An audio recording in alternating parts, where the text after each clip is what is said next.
there's been some really positive things. One of the things that WME IMG own is a training academy, and actually training academies around the world.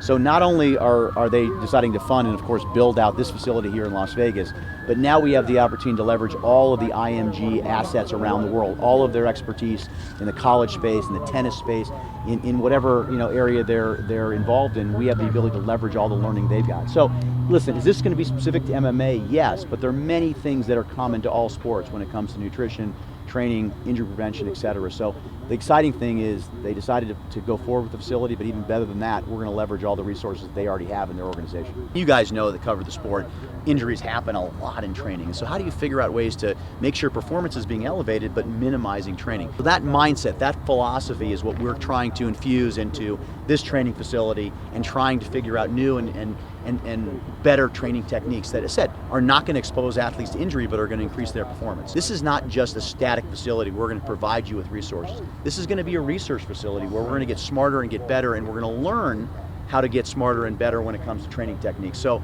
I think we've got a long way to go. This facility, hopefully in a few years, is going to get us to the level where we're up to where the NBA or the NFL is right now. We were looking at, okay, what are you doing for recovery? What are you doing for training in all these other areas? But then we had this mindset of how do we make sure we create best in class for the MMA athletes first? Because that's what this is about. It's not about trying to create something like the Patriots have or something like Man City has. It's trying to create something that is specifically designed for the MMA athletes. I was actually very fortunate. I went out and got good strength coaches. I had good PTs around me.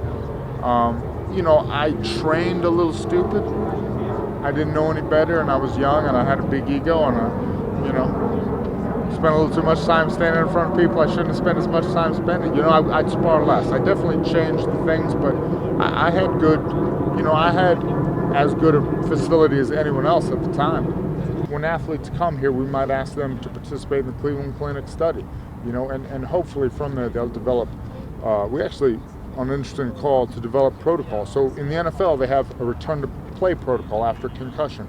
We don't actually have a protocol like for return to training after an injury. So that's something that we'd like to develop. When you were fighting, what would be the one thing in here that you're like, wow, this I really could have used as a fighter? I did the ice baths. The cryo chamber is a little easier way to get very similar results to the ice bath. Cryo chamber is actually a little better. But no, I would give myself the advice to spar less and drill more. I would have recorded my sparring sessions. It would have disgusted me to watch them back and see how bad I was. But I would have made myself, watch them back. That's something a lot of guys don't do. And even I, at the end of my career, I was doing it like Lawrence was saying, literally a guy looking up on a cell phone, Every NFL, every NBA team, they do film study. Yeah.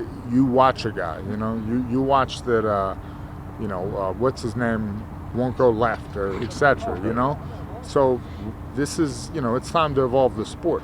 Again, that's training your brain without beating your body up. That's important. That's what we need to do here.